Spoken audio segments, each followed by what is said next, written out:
parole. It requires a DNA sample to be taken upon arrest. In Tampa Bay, the state of Florida, you will know why what occurred on March 18, 2018 occurred. Here, a San Diego County Sheriff's deputy whose life will completely change after this interview. Have you ever shared any images of your penis with anyone? Yeah. Today, Fleer is being investigated based on an anonymous tip from Crime Stoppers. So you understand that you're not under arrest and you are not being detained. You understand that you're free to leave at any time. There will not be any locked doors keeping you from leaving. As you notice, that one doesn't have a lock behind you. Yeah, so we're looking into some allegations that were made. It started with a Crime Stopper report, so we're just kind of going from there. You know, we're investigating allegations that were made that you were communicating with a younger female on Snapchat and potentially some material might have been shared. Okay. Some photos, some images, stuff like that. As per reports, Fleer used to message minor girls on Snapchat attempting to meet them. He then offered them money as an incentive to meet. One of the girls was just 12 years old. Fleer also offered more money to the girls if they managed to invite their underage friends. In court, the prosecutor read the explicit messages that Fleer sent to the minors.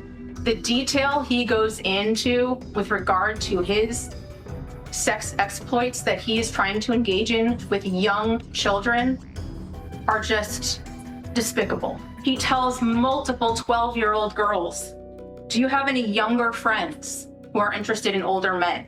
I'll give you money to hook me up with them." The younger they are, the better. He had asked her about soliciting younger friends, and she mentioned a 9-year-old friend. The defendant got excited about that prospect and tried to convince her to talk her 9-year-old friend into having a threesome with him. The prosecutor also said the girls were afraid to report Fleer to the police because he was the police. Fleer's defense asked for a lenient sentencing. Mr. Fleer and his wife were expecting the birth of their first child. The child was going to come any day. And Mr. Fleer, without hesitation, said, "I'm ready to surrender." The judge was having none of it. I have never seen a more despicable set of facts as I've seen in this case. Fleer was sentenced to 12 years in prison. Jalen Fleer will spend a better part of his life in prison for targeting minor girls. But what happens when an officer abuses his power? Like what happened when Officer Michael Amott pulled over a car for a traffic violation in Euclid, Ohio. Sitting in the car was Richard Hubbard, I and his girlfriend, but the traffic stop was anything but routine. Initially, Richard complied with Officer Amott, but when Amott tried to handcuff him, Richard resisted.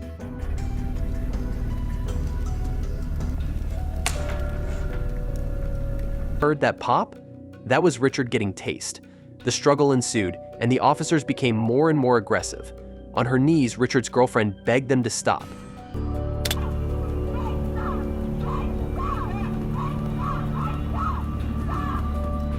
But the scuffle continued, and Amott kept throwing punches.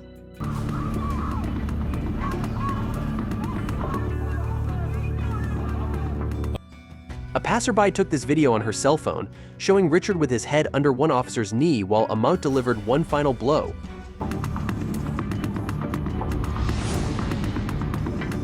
In court, Amott said that he acted according to the law.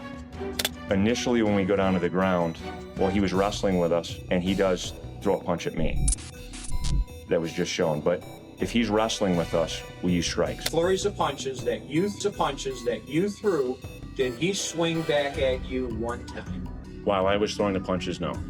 The prosecution said that Amott violated Richard's civil rights with excessive police force. Assault has been proven, beyond any doubt, basically. Michael Amiot says that he was justified in using force because he's a police officer. That is the start of a violation of his civil rights. The defense argued that Amott acted according to his training and protocol. With police policy that governs Officer Amiot and all officers of the Euclid Police Department. But the judge was having none of it. And I did listen to your trainers, your prior instructors. I did listen to them, but I do believe in this case, I believe the jury got it right. The jury found Amott guilty. We, the jury, being duly impaneled and sworn, do hereby find the defendant Michael Amiot guilty of assault. The judge agreed with the jury's verdict. Police need to be able to control folk, no doubt about that. There must be control, but there's a limit to how that's done. Amiot was sentenced to 30 days in jail, 60 days of house arrest, and 3 years of probation. He was also fired from the Euclid Police Department. The court at this time will impose a sentence of 90 days.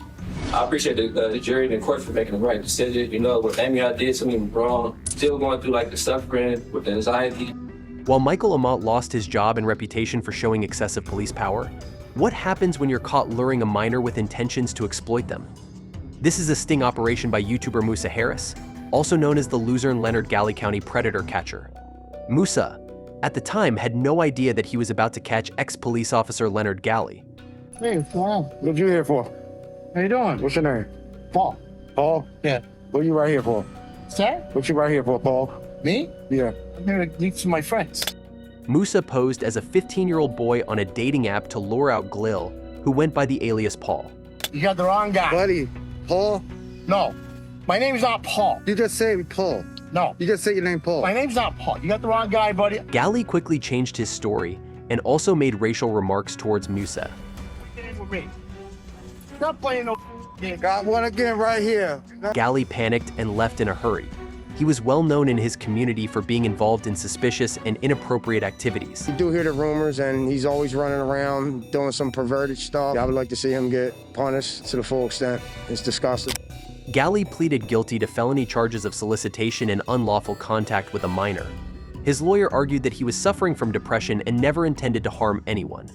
Galley was sentenced to 1 to 2 years in prison, followed by 5 years of probation. He was also registered as a Tier 3 sex offender and was prohibited from teaching, coaching, or attending places where minors frequent. While Leonard Galley will spend a year in prison for his actions, how does this compare to murdering your neighbor, like in the case of Dallas police officer Amber Geiger, who one night made a shocking 911 call? Get up, man. Dallas 911, this is Carla. Where's your emergency? Hi, this is an off-duty officer. I need EMS. I'm in number. What's going on? I'm an off-duty officer. I thought it was at my apartment, and I shot a guy thinking it was my apartment. He shot someone? Yes, I thought it was my apartment.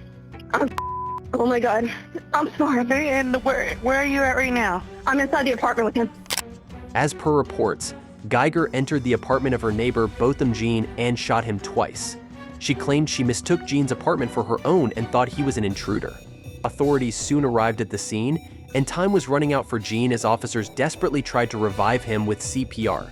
Jean died at the hospital soon after. Geiger was interrogated, where she maintained the same emotions as in the 911 call.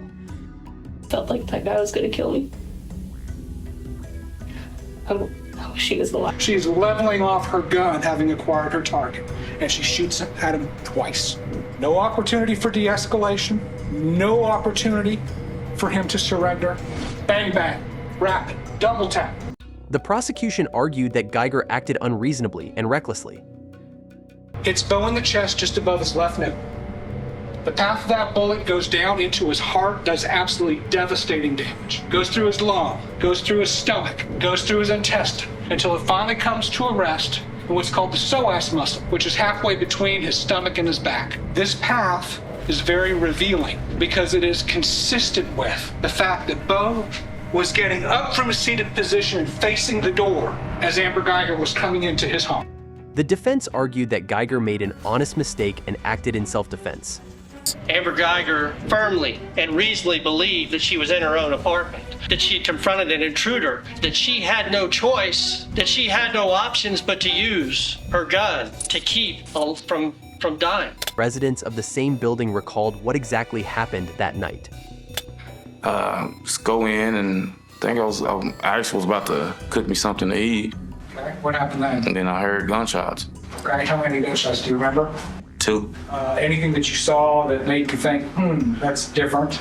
Just, like I said, I just noticed it was an officer walking in. I saw she had a bag, and I just kind of saw it and went to my apartment. She broke down and apologized for her actions. And I'm saying, let me see your hands, let me see your hands. What were you focused on? Him. Just him? Yes. And then he began coming for you? Yes. And as he became coming for you, that's when you heard him speak? Yes. Good. I'm going to do that now. Right. Yes, sir. Hey! Hey! Hey! And that's at that point whenever I shot him. Somewhere in this area? Yes. When you shot, what happened? He fell there. However, what Geiger said next shocked the whole courtroom. I'm so sorry. I'm sorry. Shooting him in center mass, exactly where you are trained. You intended to kill Mr. John. I did. Did she literally confess to killing Botham Jean? Geiger was sentenced to 10 years in prison, with the possibility of parole after 5 years. The jury find unanimously that the defendant did not cause the death of Botham John while under the immediate influence of sudden passion, and assess the defendant's punishment at 10 years imprisonment in the Texas Department of Criminal Justice. This case had an unexpected moment of grace and forgiveness when Jean's younger brother, Brant, took the stand. Again, I'm speaking for myself, not even bad for my family. But I love you just like anyone else. I'm not gonna say I hope you rot and die. I personally want the best for you. And I wasn't gonna ever say this in front of my family or anyone, but I don't even want you to go to jail. But what he did next was seen as a powerful gesture of compassion and healing. I don't know if this is possible, but can I give her a hug, please?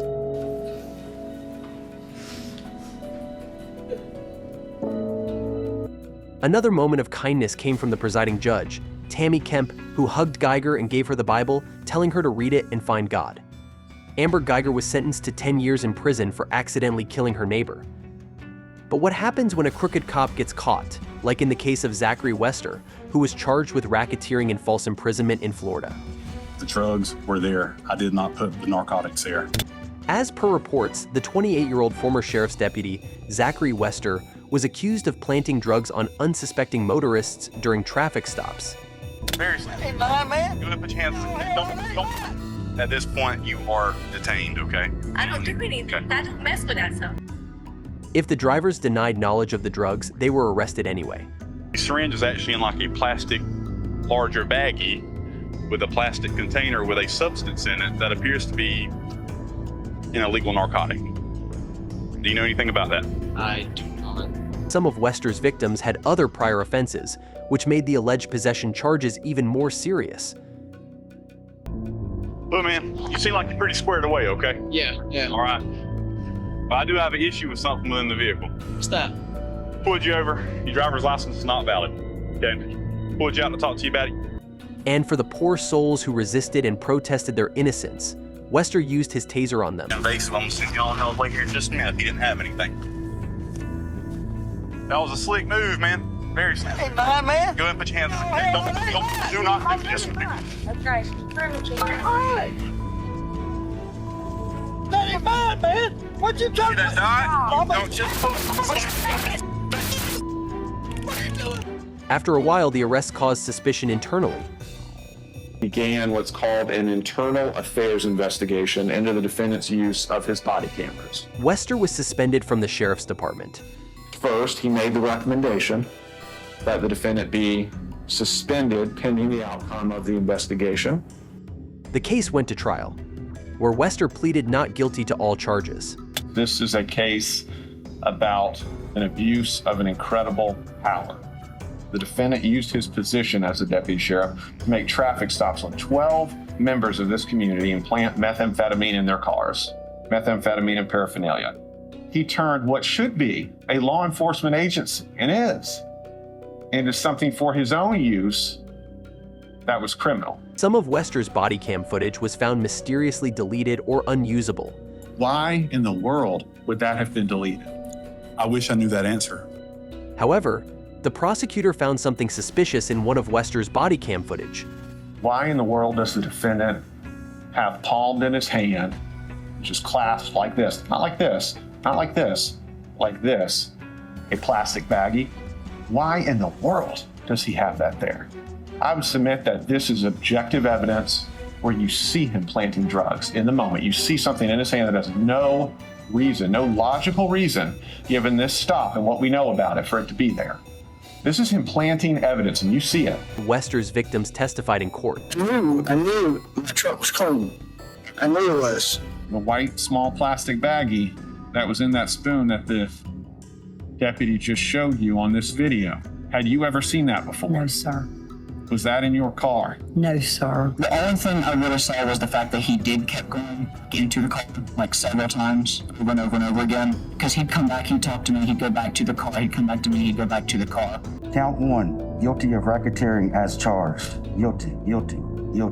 Guilty of official misconduct related to Teresa Odom as charged. Wester was sentenced to 12 years in prison. The drugs were there. I did not put the narcotics there. Procuring lewd exhibition. Defendant is guilty of the crime of procuring lewd exhibition, guilty of the crime of forcible oral sodomy, guilty of the crime of procuring lewd exhibition, guilty of the crime of forcible oral sodomy. I wish he was the one with the gun that killed me.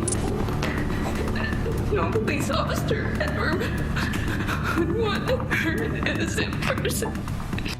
Daniel Holtzclaw, a former officer of the Oklahoma City Police Department, was convicted of multiple charges related to sexual misconduct, including sexual assault, sexual battery, and other offenses. She got inside the car. She got inside. Did you go get in the car and talk, or did you stand there with the door open and talk to her? I think I did get inside the car for like a quick minute and just see what the deal is, just talking to her. Did your pants come unzipped, unbuttoned, anything while you were standing right there? I don't know what to say, I mean, because it just looks like I just caught you in a lie, and now I don't know what to believe. Nothing was done as far as that. As per reports, Daniel targeted African American women with criminal histories and drug-related issues, believing they wouldn't report him due to fear. He was brought in for questioning at the same location where he worked as a police officer. You made her lift up her shirt, and when she lifted up her shirt, she exposed her breast. What about pants? Nothing in her pants as far as that concerned. She was wearing tight jeans. So. She said she pulled them down. Do you recall putting your in her mouth? I don't. Sir, I'm sticking with my story. Okay. On the video, are we gonna see her? Shouldn't see her. I didn't see her. Okay. Are we gonna see her pull her pants down? I didn't see her pull her pants down. Are we gonna see your out? No. Are we gonna see your go in her mouth? No. His DNA sample was taken to match the evidence found in his car. CSI is processing your car right now. And when we stepped out, they found some pubic hairs. Daniel's conviction was largely based on DNA evidence with some inconsistencies in the testimony of victims, some of which later proved to be false. But you lied on everything you said today. Yes or no? So he never touched you? Is it yes or no? No. So you just made up the entire story? Chenice Barksdale, who filed a sexual assault report against Daniel, gave an incredible reason for her actions. I just felt bad for her, and I just wanted to know, like, she wasn't the only victim or anything. And you thought it would do what? Make feel like she's not the only one. Terry Morris, another alleged victim, even refused to testify initially. You know I gotta encourage you to go through and talk to me. But if somebody else can do it, I don't want to. I just want to leave it alone. She clearly didn't want to be there. Okay, is there anything that I can do to persuade you to help make you stronger? No. One victim, on the other hand, gave a completely incorrect description of Daniel. Tell me your description of him. He's black. He's black male. One accuser was even caught on camera admitting that she wasn't sexually assaulted at all. So this is good evidence? Well, you tell me.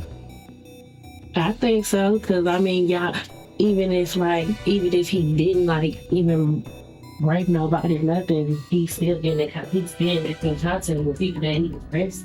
Still, it was reported that some of the accusers were lying with the intention of profiting from lawsuits. They lied on the stand, they lied to the jury, they're involved in civil lawsuits where they may collect millions. This is an injustice, and the public doesn't want to be bothered with it. There was even an alleged secret trial held, reportedly without Daniel or his defense team's knowledge. Surveillance cameras capture a team of prosecutors, including the lead in Holtzclaw's trial, arriving ahead of the proceedings. There were 2 full days where the secret hearing was going on and my lawyer wasn't allowed to be there. Let them know about it. Also, the lead prosecutor in my trial, who lied, gets to weigh in on a response or has his input. How is this any way, shape, or fair to me? Daniel alleged that his DNA was planted rather than coming from direct contact. I thought that, they were setting me up. I thought something was tampering of evidence, and I was like, are you serious? I didn't do anything sexual in nature with any of these women, so where is this evidence coming from? Daniel was eventually found guilty of the majority of his charges, marking the point when he hit rock bottom. Procuring lewd exhibition. Defendant is guilty of the crime of procuring lewd exhibition, guilty of the crime of forcible oral sodomy, guilty of the crime of procuring lewd exhibition, guilty of the crime of forcible oral sodomy. A visibly distraught Daniel sobbed inconsolably as the judge read out the rest of his verdict. Daniel was sentenced to 263 years in prison. Mr. Holtzclaw, this jury finds you guilty of the various counts. He maintains his innocence to this day, while Daniel Holtzclaw will spend the rest of his life in jail. How does this compare to using police power to assault minors? Like in the case of Jalen Fleer,